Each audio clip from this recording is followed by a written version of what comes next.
Boris Johnson did not look well on Thursday night when he emerged from isolation to join the national tribute to frontline health workers.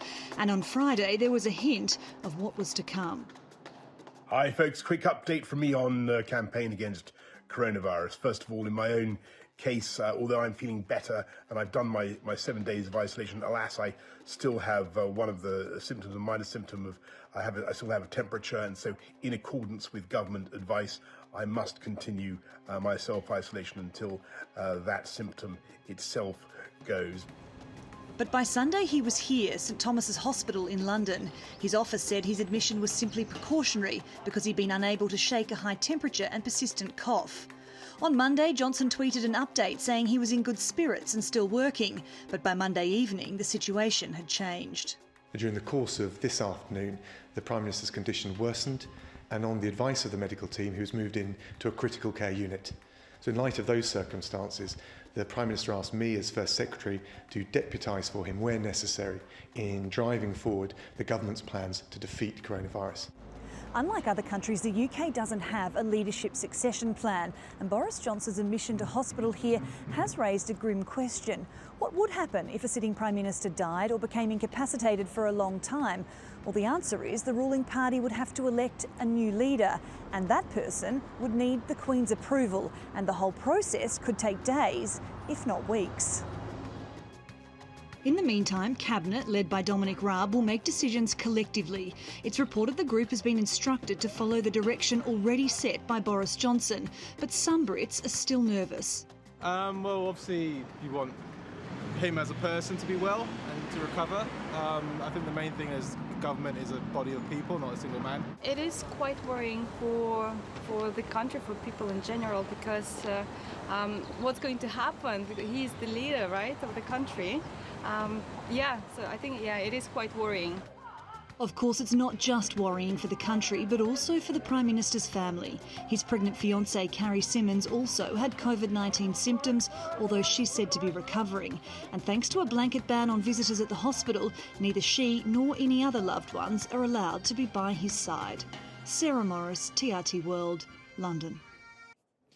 Well, let's get more now on Boris Johnson's hospitalisation with Chris Roebuck in Kent in the UK. He's a visiting professor of Transformational Leadership at Cass Business School. Welcome back to Money Talks, Chris. Now, Dominic Raab, as we know, is effectively deputising for Boris Johnson, but he's not technically the acting Prime Minister, is he? So who's actually in charge of the UK right now? The issue with the way the UK works is that there is a very old system around what we call cabinet responsibility.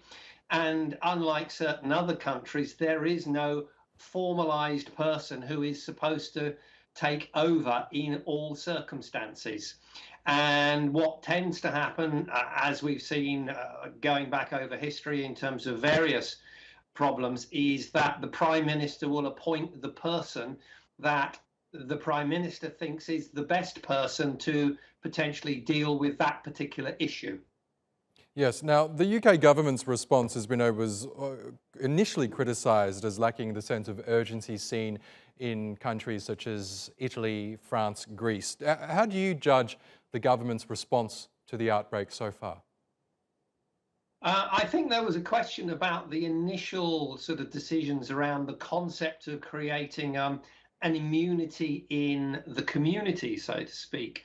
But what's happened is that it soon became very clear that that was not really a sustainable course of action.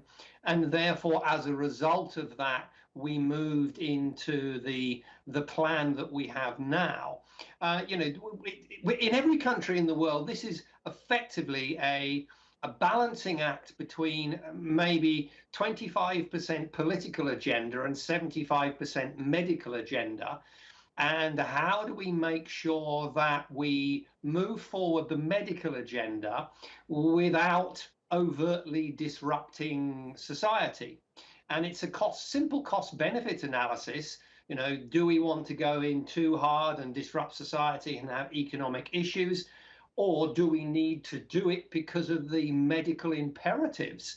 And I think, UK and a number of nations across the world have been caught out in that cost-benefit analysis. If we could return to the leadership question, we know that Queen Elizabeth II is officially the head of state, but Boris Johnson, or the Prime Minister, is the head of government. Does it matter that we don't have a clear head of government who at least isn't incapacitated right now?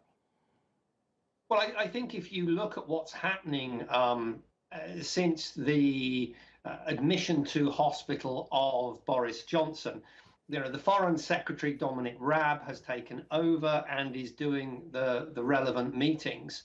And he is the nominated person who is coordinating. But if I go back to the initial point, one of the things to some degree about the British governmental system is that you have all the ministers around the cabinet table, and it's very much a consensual decision by the whole body, because the moment those people leave the room, irrespective of what the discussion was in the room, they all have to support their collective decision. Okay, Chris Roebuck from Cass Business School. Always great to get your thoughts. Thank you again. Thank you.